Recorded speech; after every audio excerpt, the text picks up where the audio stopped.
Hello and welcome back to another episode of Icebox Insiders. I'm Michael Schwab here with Jackson Adams, and we are here to talk all things Astros for you. Thanks for following along. Hey, if you have not yet, please push that follow, subscribe button, whatever it is. If you're hearing us for the first time, please subscribe. We can only do this if we have you guys backing us, so we appreciate it. Hey, we're coming off a pretty Rockies, and I know it's the Rockies. It's fine, but every game is a win. Feels like a playoffs in April, which is insane. But that's how the season has started. Astros just won as we finish or recording right now. Really good vibes. How are you feeling, Jackson? Have you ever jumped in a really, really cold lake and it's so cold that it's hot? You know what I'm talking about? Oh yeah, because your body's shutting down. Yeah. Well, I experienced, I went to the lake this weekend. It's what I experienced at Lake Austin. That's how I feel with this team. I'm like, I want to love you. I want to love you so much. And then you just stabbed me in the back. But I feel good. I told you I flipped the switch, so I'm You good. flipped the switch, man. You said it. Jackson was telling me that he was not feeling the vibes yesterday. This was on Tuesday, actually. And he said, I'm going to flip that switch. And the Astros beat Rockies. They squeezed out of that one. They won at 8-7. And then tonight or on Wednesday, they won 3-1. So that switch, whatever it was, keep it flipped, Jackson. Keep that flipped. What it was? It was this right here. Hey, he's holding an Altuve big head. You'll see it on our YouTube. Well, hey, let's get started with Would You Rathers. What you got for us? Okay. Sorry. I just dropped Altuve behind the couch. I'll fish that out later. All right.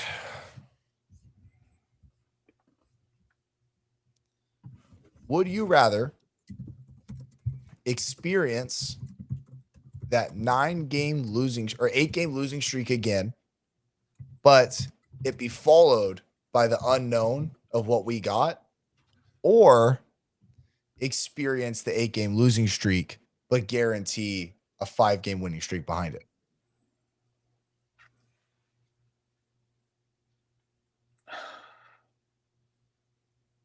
I think you got to guarantee a 5 game, in my opinion.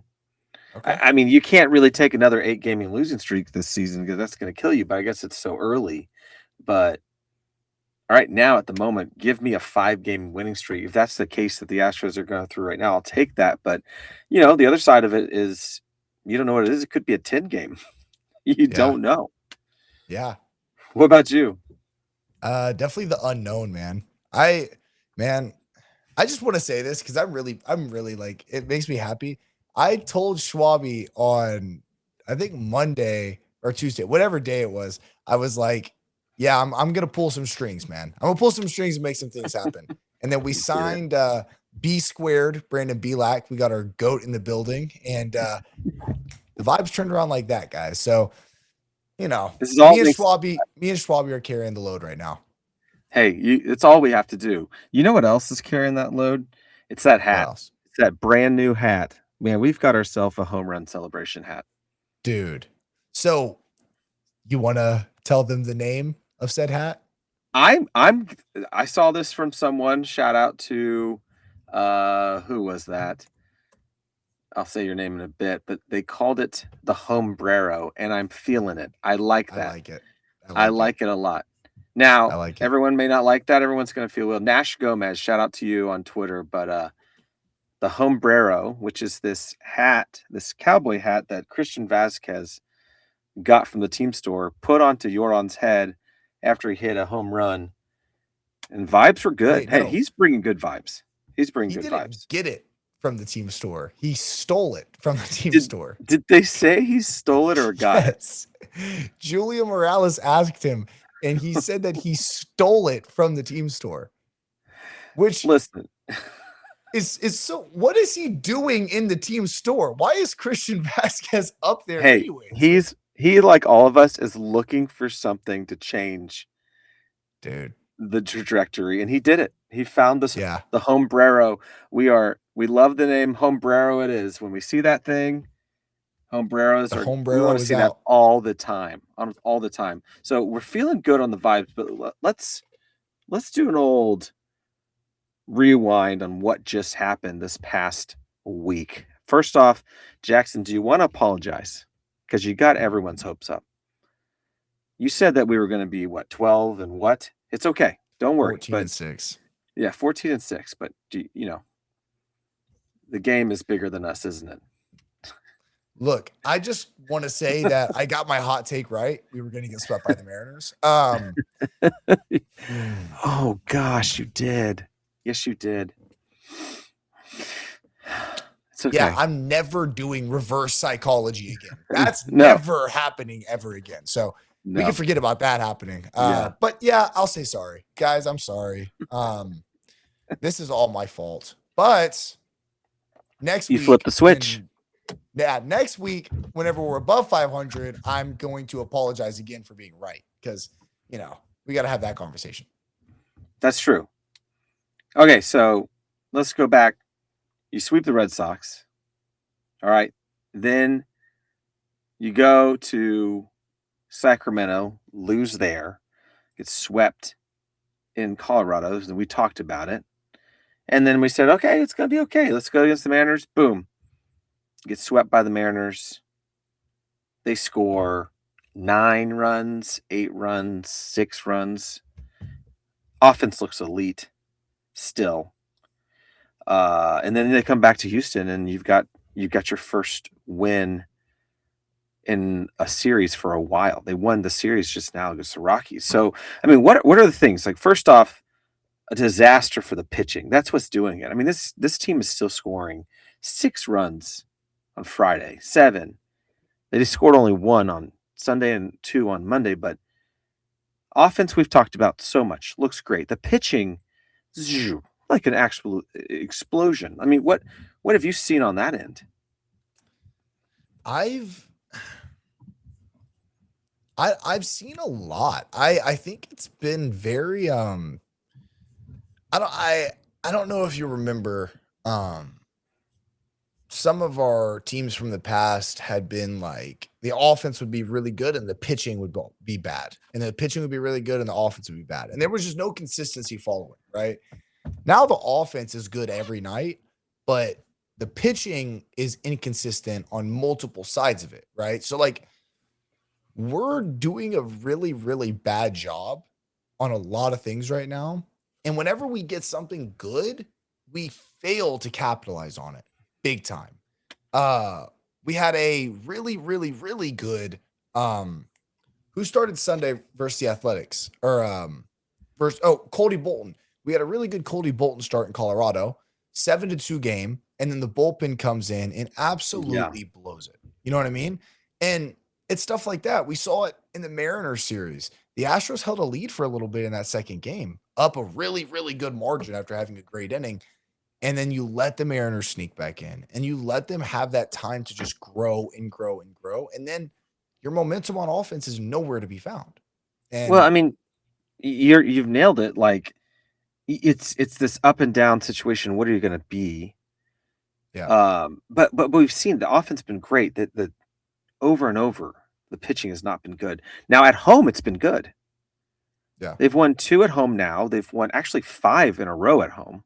7 or 6 6 in a row at home. Okay. But you're going back to Bolton. He threw 4 and a third, 2 earned runs. Weiss comes in and allows 6 runs. Now I think here's the thing, and I'm looking at people like Ryan Weiss, I'm looking at AJ Bluebaugh. These are great. These are good pitchers, and they actually have good fastballs. But like, I don't think they've been used correctly. And I think that's what we're starting to see. And I like to always call April extended spring training.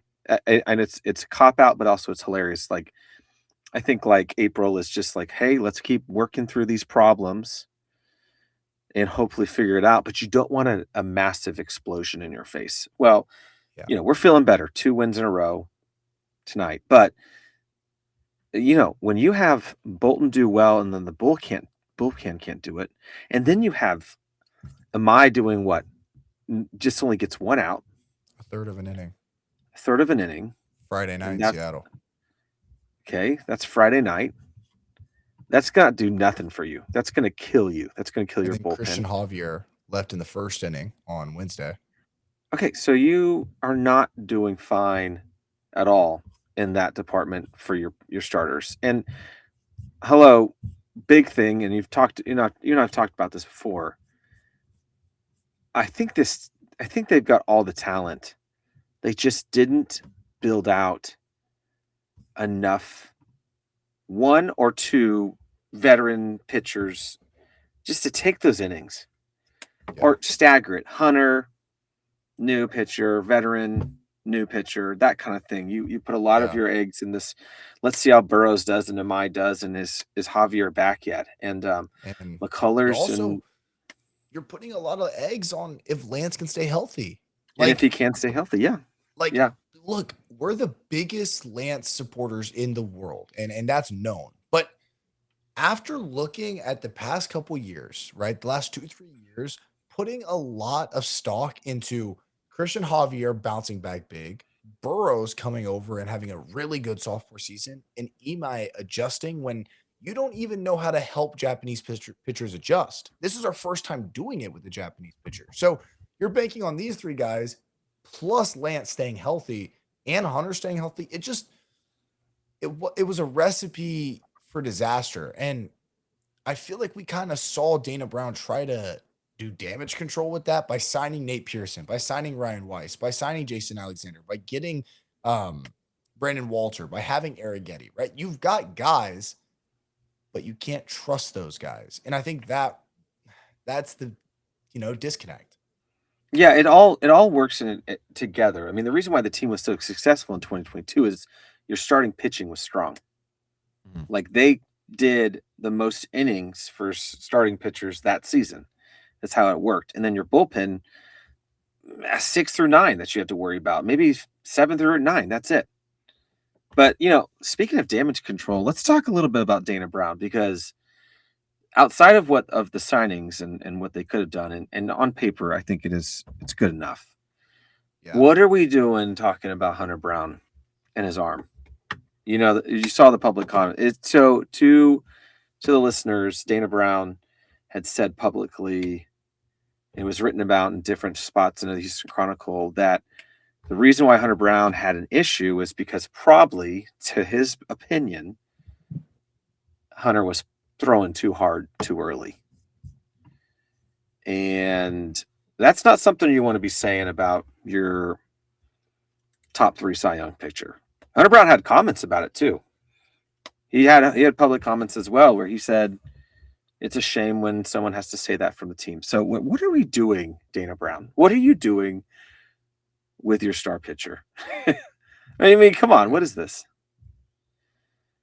I mean, this is the same guy that you're hoping to give a very, very team-friendly extension to at some point this year or this offseason. And as the general manager, you have absolutely no need or say to come out and talk about the players like this. Because let's be real, Dana Brown knows ball. That's not a question. But if you flip it and Joe Espada is the guy that comes out and goes, hey, maybe we should have told Hunter to pull back a little bit towards the end of spring training so that he could be ready for the season, then it's like, okay, the head coach is saying that, right? Like it's a little bit of a different thing. Dana Brown, if he had an issue with it, could have said something during spring training. It could have been said. So it could have been said behind closed doors. Exactly. You don't have to come back on what did he say that on today or was it even last April week? 15th? It was last week. That's what it was. Hunter responded today. Whenever he said it. So you come and you say this after the fact, after he's gotten injured, and try to write some narrative that, Hunter was in the wrong. No, Hunter gets hurt. We're all in the wrong. That's the issue. This isn't a pointing fingers at Hunter was doing this wrong, doing this wrong, doing this wrong. If you had an issue with it, you should have said something, and it should have been known right then and there. Because Imai was throwing 98 in spring training. Mike Burrows was throwing 96 in spring training. You had Brian Abreu and others going out there and topping out at 99. So if the issue was throwing hard in spring training, maybe get the whole pitching staff collectively together and let's have a talk about it. But don't tell others this. Well, I think your problem is that, like, for this team and what could just be, it seems, where are these injuries coming from at the end of the day? Like, why are we seeing several years of injuries? Well, I think we're seeing a situation where maybe they are pushing themselves too hard, but I'm not saying that in a sense of like Dana's right in this way or Hunter's right in this way. I'm seeing it as like, if you're going into this and you don't know if you're going to make the team, or you don't know where you're going to be in the rotation, and there's a lot of unsaids, that seems to be the case these past few seasons where they're waiting to get these players. They're getting all these signings. Are they going to trade? What's going on? That a lot of these players are nervous and just maybe going too hard to train and to make it. And let's see, Hunter's first pitch, 95, 95, 95. There was a 97. But this is regular throwing he's doing, 96, 96, 96. This is his first spring training. I'm looking at the numbers. I mean, come on, he's amped up. I don't have any problem with that. But I think other guys, Javier, not 100%. That's fine. That happens. Imai? He doesn't know how to deal with American traditional baseball yet. That's okay. Like, you got to have the backups, but you can't throw your team under the bus. That's what I think. Well, can I just say something about this situation? Like, I'm not playing devil's advocate either. I agree with Dana Brown. I don't think we need to be going all out there. What I disagree with is saying this publicly and making it Hunter's fault and making it seem like this was said to him. Chill out. Like, I get it. Hunter Brown needs to get in the feel of things. Like, hey, get the fastball ready, get ready. Da da da da.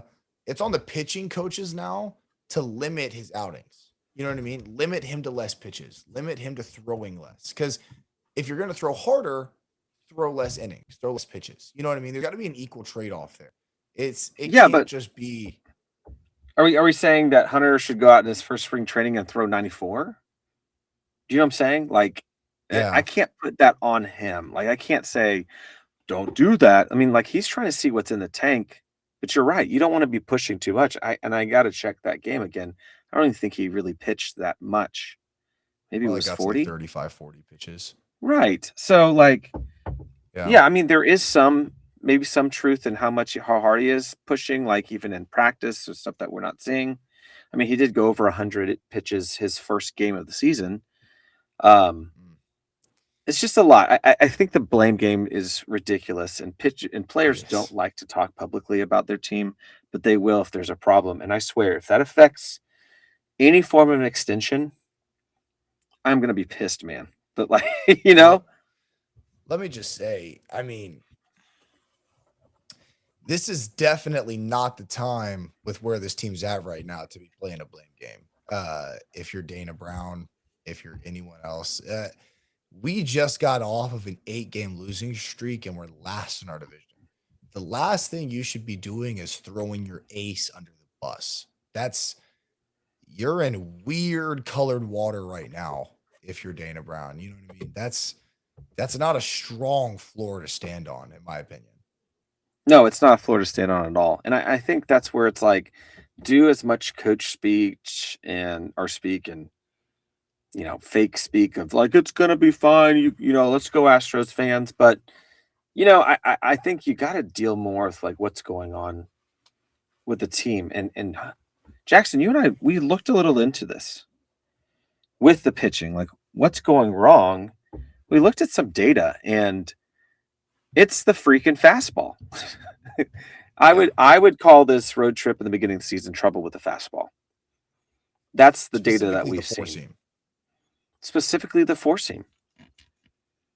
And so, like, you were a pitcher, kind of break it down for our listeners, like how important it is to have a four seam that hits. So before, let me set the stage. This four seam is such a problem for the Astros right now. I looked at data on Savant and everywhere else, and they've thrown the most amount of balls among any other team, but also the most amount of balls from the fastball. They're not hitting the zone with the fastball, or they may be out of the zone for a setup pitch, but they're not doing enough. How important is it for your fastball to be where it's supposed to be? I mean, man, it's the most important pitch in baseball. Like, think about it. The one pitch the Astros like to thrive on is the changeup. You know what I mean? Like, we're a changeup team. And the changeup is so heavily reliant on the fastball being placed where it needs to be placed. Like, the changeup is a fastball reliant pitch. If you can't put your fastball where it needs to go, then the changeup is practically useless because they're just going to sit on spin. And it really makes it difficult. That's why pitchers like Mike Burrows, who couldn't locate his fastball at the beginning or can't really locate it when he gets it in the zone right now, struggle because his changeup is one of the best of the best. But if he can't put his fastball in the zone, then what use does that changeup have? It's just ball two. You know what I mean? So it gets really, really difficult, especially for guys like I just said, Mike Burrows, Cristian Javier, guys that used to be so reliant on a fastball being in the zone. When you stop throwing into the zone, it makes all the difference. And we see it happen in front of us, and it's crazy. So what's causing it not to be in the zone? I mean, these are professional players who've been doing this game for literally decades. What would cause someone at this level to not be able to get their four seam? I mean, look at Brian Abreu. His four seam's absolutely terrible. His slider still looks like it's legit. He's still getting whiffs and strikeouts, but he can't land the four seam. How is it possible that they can't even get that in the zone? Is it the new ABS that they're not getting the calls that they used to be? Are they fully out of the zone? Is it how you I hold mean, it? Like, what causes it? I feel like they're big misses. I mean, I watch Mike Burrows pitch. I think the amount of times that he misses arm side in the right-hander batter's box is crazy. It happens probably twice an inning where Yiner just fully sticks his arm out to get a ball. And I think it's funny that you brought up Brian Abreu because you watch Brian Abreu pitch and you see him go, my mechanics aren't right. And then he starts locating the fastball. And then he starts getting the fastball in there for 2 or 3 straight pitches. Then he throws a slider and then it's messed up again. So Abreu's aware of what he's doing wrong. Burrows, though, he's a weird one because his mechanics look good from pretty much every angle. I just think he is overcomplicating it for himself. Do you think it's sequencing? With You think Burrow, it's pitch calling? well, Burrow specifically had a sequence that we're going to talk about probably in 30 seconds, but I don't think the misses are coming from poor sequencing. No. Yeah. No, I think that's also the other problem you have too is like, well, and a lot of these major issues happened when Hunter Brown left. When you lost Hunter, Yeah. you lost a strong fastball pitcher. And Lance has become an actual fastball pitcher, but he's more of a sinker. Like his sinker is probably one of the best right now in the game. Sinker His cutter. cutter is insane. His cutter is Yeah, one of the it's- best. And he's throwing that more than anything else. His curve's not hitting as much, and that will come. But then you have other guys like Imai who couldn't hit the zone. With anything. Abreu, of course, with He anything. couldn't And hit the so zone with anything. there's something about it to where, is that a coaching preparation? Is that a mental thing? Like it just It's didn't definitely seem mental. like a lot of these guys. Yeah, it just doesn't seem like they are Definitely fully mental. prepared. I And can that's, 100% guarantee you what's happening to Brian Abreu is mental. That yeah. is easily mental. Tetsuya Imai, that's mental as well. I mean, this guy's making the transition. No, yeah. I think when I'm looking at what's going on with Cristian Javier, just from my eye and conversations I've had with people through the years on how this works with injuries, is that like you can be at 100%. You can be at 100% back. You can go do anything you want. Every doctor says you're great, but you're just not there yet. You're not able to elevate the ball. You're not able to hit the ball right. You're not able to get the fastball, the spin, all those things, because you're The just feel. the feel's not there yet. And so I think that's the case with Javier. Like he's probably struggling with this also mentally, being like, wait, I'm healthy. He's a good guy. He's worked hard, but his body's just not there yet. And that's the thing about Tommy John is they're forced to move so quickly. They're forced to come back so quickly. Like what I would have loved to see, give Javier a back of the rotation and see how he does, and give him someone to, give him an opener, or give him someone that he's with, so he's just only going 3 innings and he feels better. But that pressure, he's not able to do it. So yeah, that's Well, a part of what it. also would have been really good for Javier and probably would have been good for some other guys in the rotation as well is starting the season with a 6-man. And You were we had calling it. this You conversation. said it from the beginning. You said it from the Yeah. beginning. This is Dana Brown's favorite line. You can never have enough starting pitching. And they didn't. yeah. But also Tatsuya Imai, Cristian Javier, Mike Burrows, and Lance McCullers, who has not suffered yet, and knock on wood, I don't think he will. You could have easily avoided the tired arm, the shoulder inflammation on both Hunter Brown and Cristian Javier, and the tiredness from your bullpen if you would have just done a 6-man rotation. It doesn't hurt. It doesn't hurt anybody. And look, I made a joke about a 7-man rotation, but I mean, you might as well. You've got such fatigue on your roster right now that you need guys that can go out there on 4 or 5 days rest and give you the best possible pitching they can give. And you screwed yourself over by trying to go to a 5-man. And I get it, because it's like Arrighetti had a slow start to spring training. We're going to let him go down to AAA and figure it out for 2-3 starts, and then he'll come up with a 6-man. Yeah. Well, look where we're at. Yeah, I think you're right. Just what does it look like if a little more rest? What does it look like if Hunter Brown has one more day of rest? Those little things, they matter. Now, the good news is it's only April 16th. Yeah. For people listening to this podcast, it's April 16th. There are so many games to go. The Astros are 8-11 now. And when you compare that to years prior, going back to 2020, 9-10,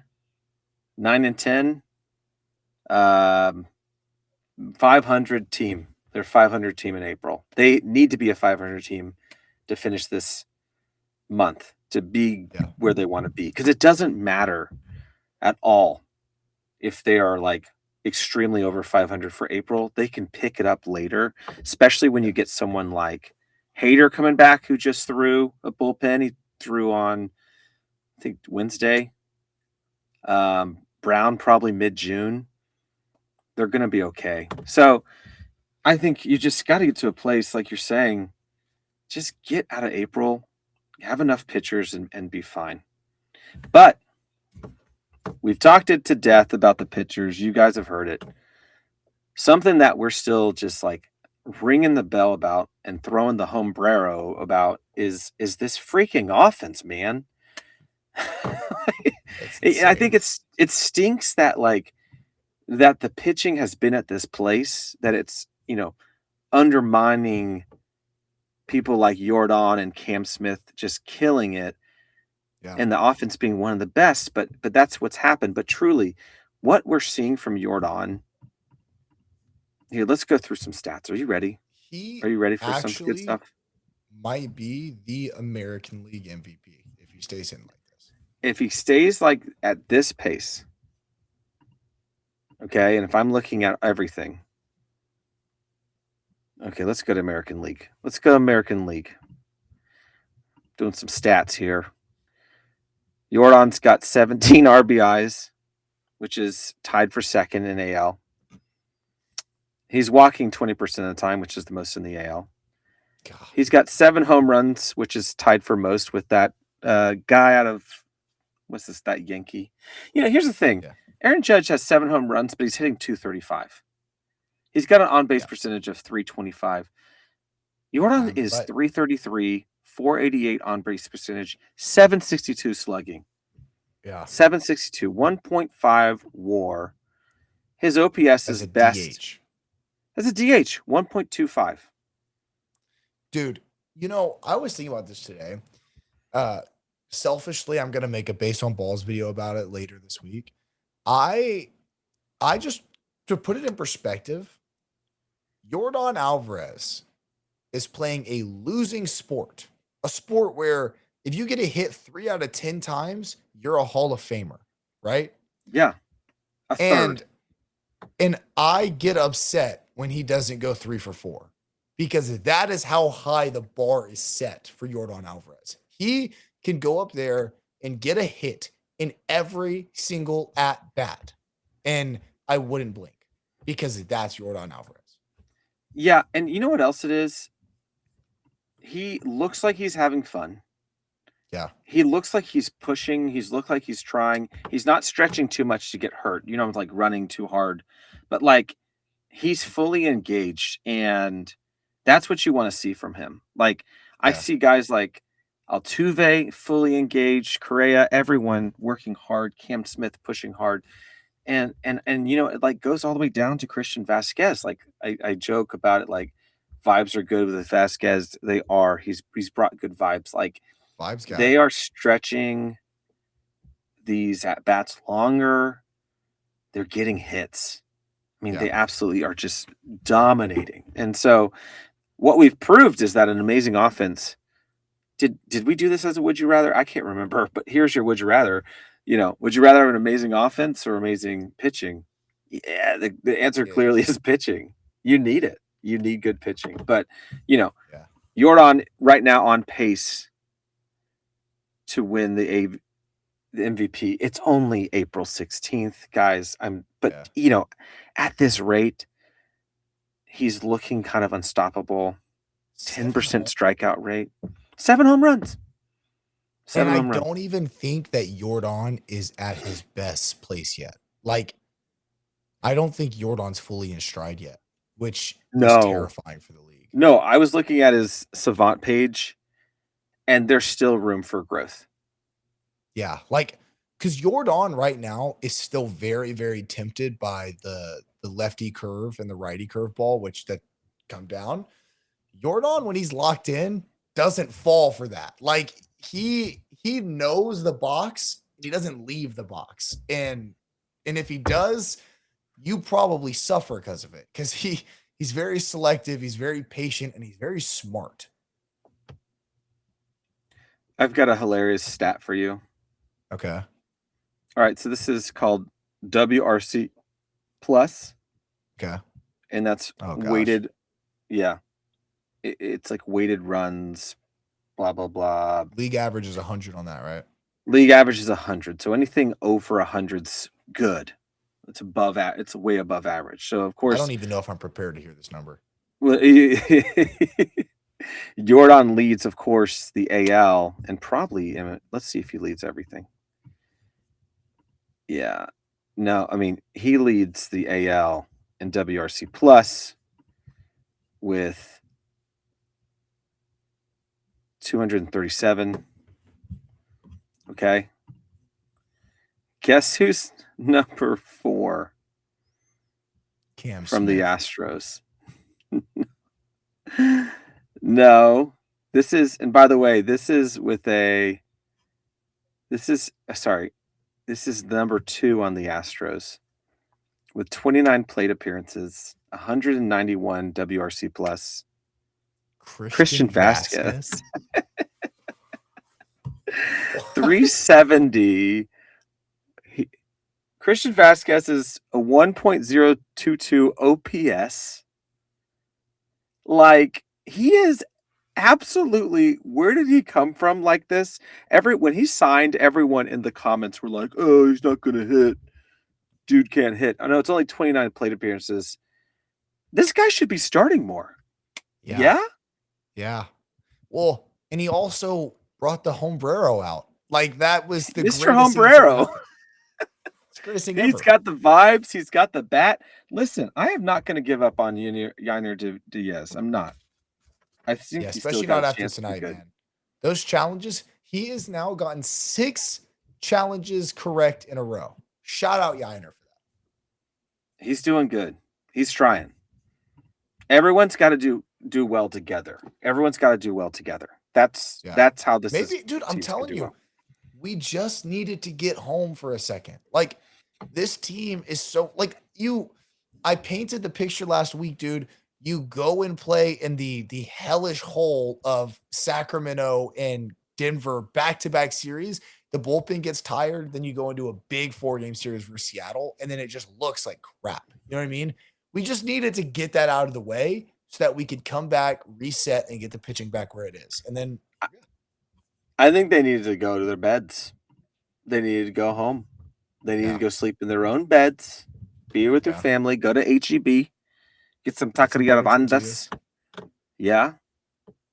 Just be home. And so far, it's showing. They've won 2 in a row since they got them back. People are going to freaking think we're cheating again. I mean, it's like, let them. Dude, please. We're 7-2 at home this season and 1-9 on the road.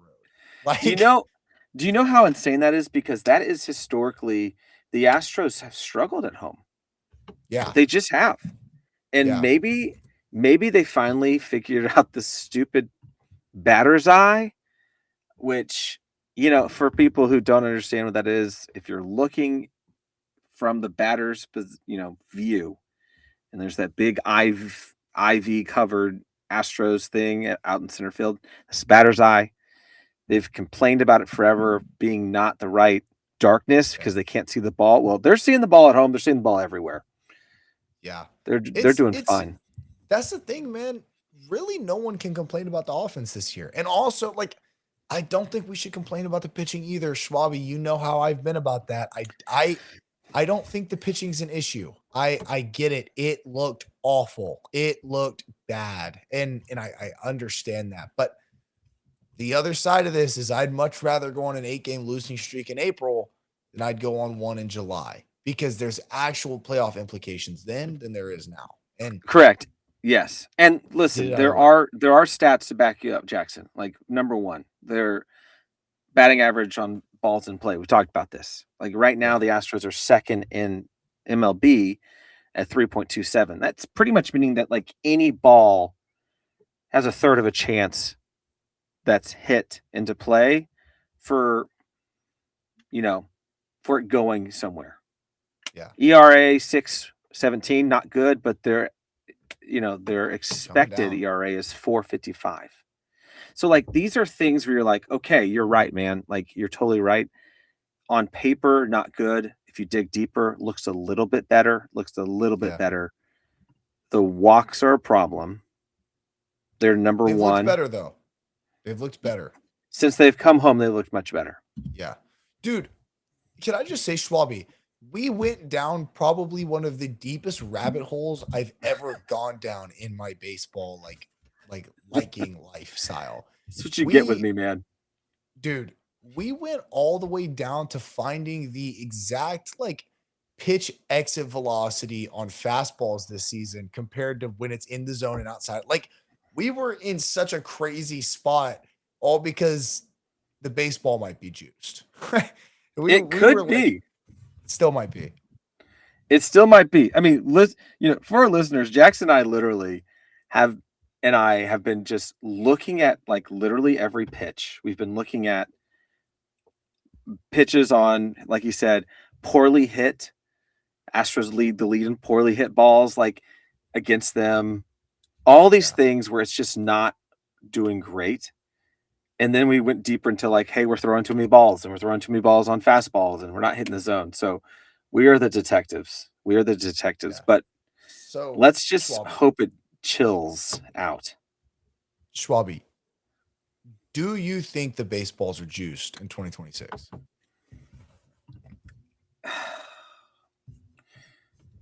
Right now, at this moment, I don't know. But I do know this, is they are looking different. The balls are looking different because I looked at a lot of the top pitchers, especially curveball pitchers, and their spin rate's down. And a lot of them are actually moving away from the curveball right now because of it. This ball is it's preferring to be a fastball right now.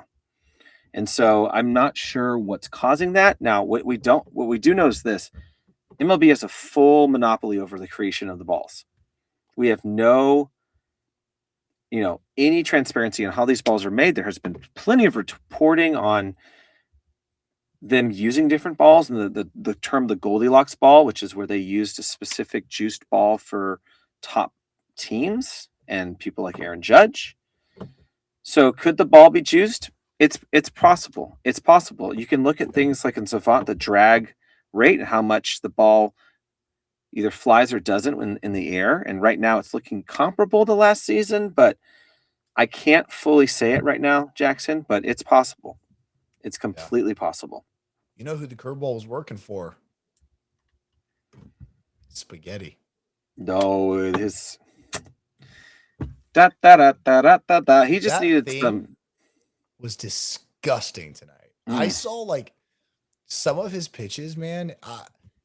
I think it made me more mad at Dana Brown. I actually think it pissed me off even more tonight watching 10 strikeouts, 6 innings pitched, and 1 earned run. He just reset the season for the Houston Astros. He reset it 20 whiffs, 20 swings and misses. That's my favorite stat this year. 20. I told you, Schwabi. 12 and 11 by 5 o'clock on Sunday afternoon. 12 and 11 by Sunday. So that means that they'd have to win every game till Sunday. So who's coming up? Cardinals we got Ryan Weiss today on the 16th. Then you've got 3 games against the Cardinals. Lance will definitely pitch that. Probably Burrows. Lance, Burrows, and probably Jason Alexander. You think they'll pull up Alexander? Hey, listen, man. You know what? After today, and now that we've got the Homebrero, maybe they can win the next 4 in a row. Yeah. You are the vibe king. You are the flipper of the switch. So that's how it is. Okay. Go ahead. We play the Guardians for 3, and then big series, Yankees for 3 in Houston. At home in Houston. Lance is going to pitch that series. He needs to. He will. And he'll be dirty. Yeah, he'll be nasty. So that's how it is. You've got today versus the Rockies. And then you've got the Cardinals, 3 games against them coming up. And then the Guardians in Cleveland next week. Playing there next week, I am going to be gone. So it will be just Jackson on the podcast. Ooh, he's going to tell you all the good things. It's going to be special based on balls / inside the our Icebox Insiders collab podcast. I know I'll be missing you guys. You will be missed. But hey, we've got good stuff. We've got good stuff we talked about. We got good stuff. We have good things talking about next week. Hopefully, Jackson, you'll be able to talk about the 12 and 11 that you had said, and maybe more. By Thursday, hopefully we're 15 and 11 because we sweep the Guardians too. Why not? Gosh, I love the hopium. This is a good thing. I gotta stop making those jokes because we're gonna come back. We're gonna come back and we're gonna have 20 losses somehow. It's peak. It's so peak. Listen, this is good. I'm feeling great. You're feeling great. The Astros won. Jordan homered. The Homebrero is here. Yeah. I think we can just. Yeah. Oh, he had a little dance too. We can leave it like that. I feel like we should all just be happy with our lives right now for the next few hours to the next game, right? Yeah. Wait, can I also say something? This is completely unrelated, but I think it's important. On Tuesday night, there was a situation with Jaron Duran where someone said something to him, a very inappropriate thing to say to a player, basically alluding to him ending his life.